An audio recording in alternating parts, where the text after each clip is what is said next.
première partie de notre vidéo qui parlait sur la préparation des célibataires pour avoir un mariage épanoui. La deuxième partie maintenant, il s'agit de ceux qui sont déjà mariés. Comme je l'ai signalé, lorsqu'on est célibataire, on rêve d'un grand mariage, un mariage réussi et épanoui.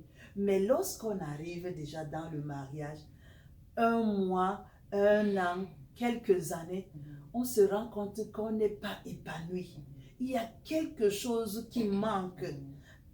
On cherche à avoir quelque chose de plus, mais on est bloqué, on est stock. On ne sait pas quoi faire. Qu'est-ce que tu dis de cela? Oui, comme on avait déjà la première vidéo, on avait parlé comment préparer à avoir un mariage épanoui. Bon, il peut arriver que quelqu'un n'a pas eu cet enseignement, il ne s'est pas exposé à ce concept de préparer le mariage et par défaut, il ou elle se retrouve dans un mariage et ne connaît pas quoi faire. Tu penses que ça va aller, chaque jour tu penses que ça va aller, après tu penses peut-être parce que j'ai les enfants et puis les enfants grandissent, ça ne change pas, ça s'empire et puis tu penses que c'est comme ça que ça doit être. D'autres ont accepté et ils vivent avec cette douleur, d'autres pensent que quelque chose ne va pas, mais ne savent pas quoi. Bon, si tu es à ce niveau-là, on peut toujours, ce n'est pas tard. L'espoir n'est pas perdu. L'espoir n'est pas perdu. On peut corriger. La Bible dit que le Seigneur Jésus dit, I stand at the door and knock. Je me tiens à la porte et je cogne. Celui qui entend ma voix et il ouvre, j'entrerai et je vais demeurer avec lui. Donc même maintenant, là, tu peux toujours ouvrir la porte de ton ménage, de ton mariage, pour le salut. Ok, que faut-il faire pratiquement pour avoir un mariage épanoui? On va toujours le renvoyer pour la première vidéo. Même dans le mariage, tu peux toujours découvrir ton identité.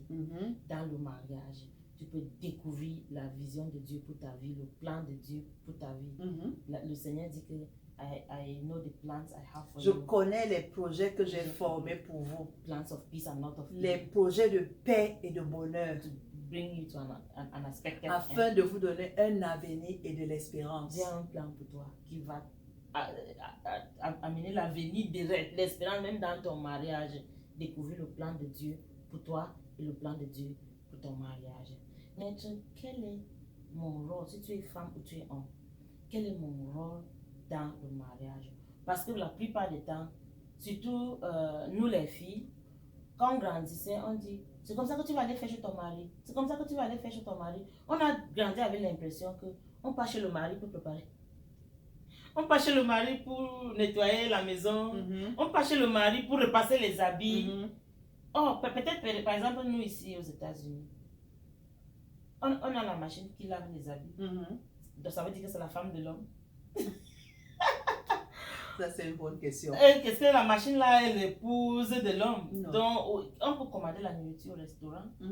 On peut payer quelqu'un qui nettoie la maison. Pour venir nettoyer la maison. Oui, donc je sais alors à quoi.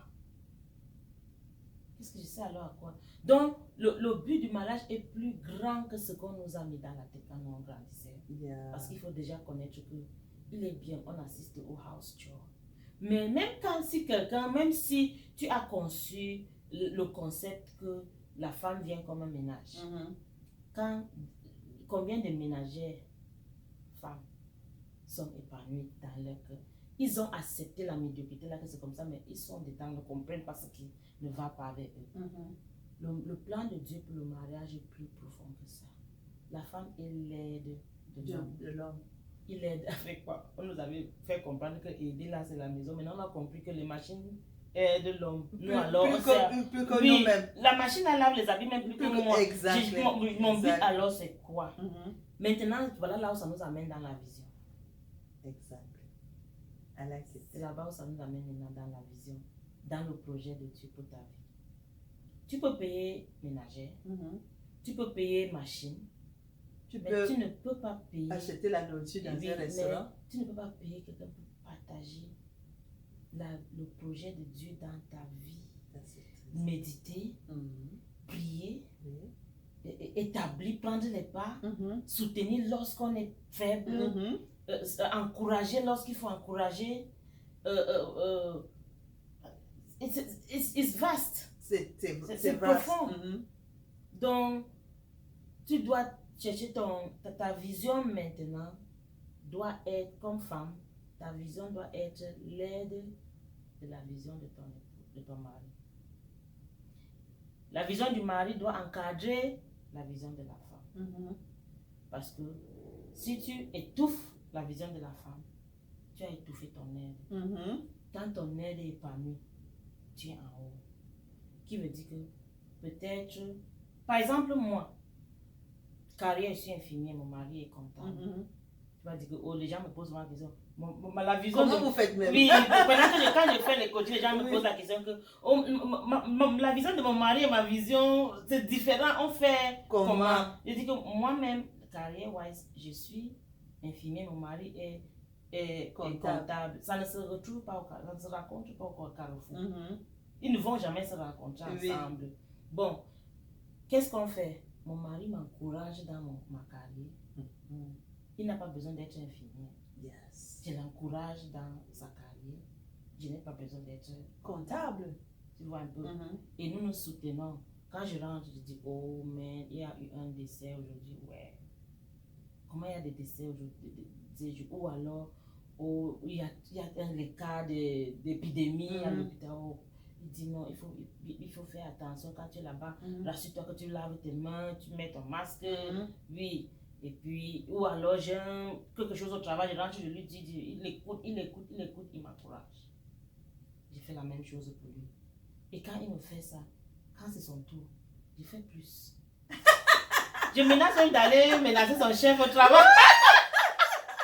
Tu vois un peu? Oui. Voilà. Et si je ne m'intéresse pas à lui, je dis que je suis ici pour laver les assiettes. Ces choses de sa carrière. Il va aller au bar chercher. C'est comme ça que les hommes font, non? Ils partent chercher leurs amis avec qui ils vont dire que les prix de l'huile, les stock markets sont montés parce que la femme à la maison ne parle pas de ça. Ne veut pas partager la vision. Oui, ou alors elle est venue là-bas pour laver les assiettes. Elle ne peut pas supporter la vision des hommes. Et il y a aussi les hommes qui cherchent aussi les femmes comme ça pour pouvoir pour souvent les utiliser comme ça et vivre la vie de débauche. Mais le plan de Dieu, c'est que la femme est l'aide de l'homme. Nous voyons le cas c'était Rebecca, que Abraham a envoyé Isaac, ses serviteurs d'aller chercher la femme. Quand on est arrivé, Rebecca avait déjà la calebasse. Elle était déjà dans ses fonctions. Elle était déjà au puits avec sa calebasse. Elle a puisé de l'eau. Et les serviteurs étaient là. Ils avaient besoin qu'on lave leurs pieds. Elle les a servis. Donc elle était déjà en train de faire sa chose. Elle roulait déjà en espère. Ça, c'est très puissant. Tu vois, toi, jeune fille, quelle est ta calebasse? Ruth a trouvé Boaz. Ils se sont retrouvés dans leur vision, dans leur projet. Ils étaient en train de faire ce qu'ils aiment faire. Ils étaient déjà actifs dans leur vie et leurs chemins se sont croisés. Et c'est dans ta vision que ton époux va te trouver. Que vous allez vous croiser les chemins. Ça, c'est du lourd, vraiment. Ce n'est pas les faux connexions qu'on manipule et puis ça dépasse. Oui, non, c'est pas ça. Mais quand tu es dans ta vision, vos chemins se croisent là. Donc, l'espoir n'est pas perdu pour les mariés, ceux qui sont déjà mariés et qui aimeraient avoir un mariage épanoui. La coach, elle est coach consistance. Elle a dit que la première des choses, c'est de connaître qui tu es. Tu n'es pas seulement la femme de monsieur. Sache que tu es la fille du roi des rois. Avant d'être madame telle, tu es la fille du roi des rois. Il faut savoir ça. Deuxièmement, il faut savoir la mission pour laquelle Dieu t'a créé. Ce n'est pas seulement pour aller préparer la nourriture pour le monsieur, laver les assiettes. Non. Parce qu'elle a donné l'exemple que dans les pays développés, les machines font tout ce que les femmes font. Donc, si tu es marié parce que tu vas laver les assiettes à un homme. On ne refuse pas aussi de laver les assiettes. on dit qu'au-delà au-delà de laver il les y a assiettes, plus de il y a vision. quelque chose de plus grand. oui. Plus grand.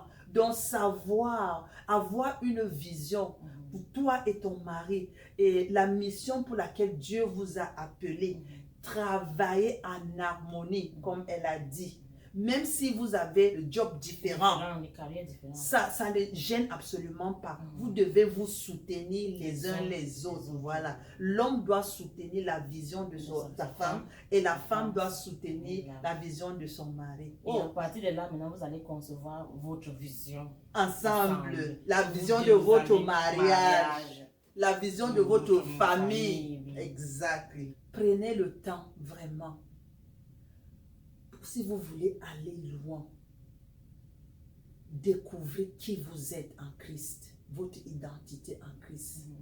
Le mariage, l'objectif du mariage est travailler là-dessus.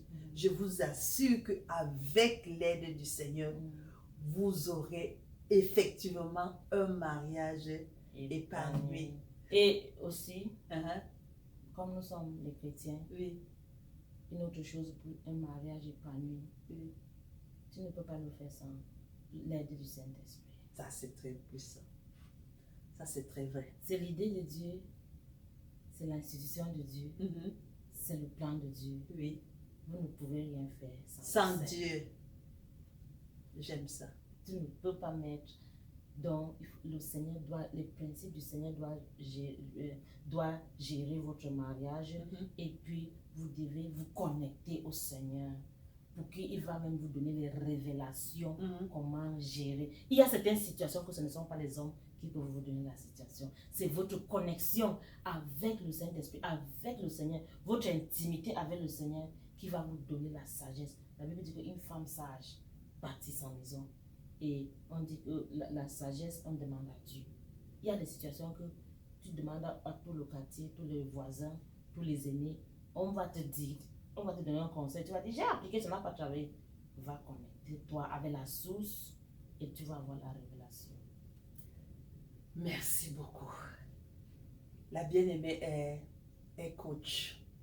Si vous aimeriez avoir plus d'amples explications, si vous avez plus de questions à lui poser, elle a une chaîne YouTube. Est-ce que tu peux nous parler? Oui, merci Tata Michela.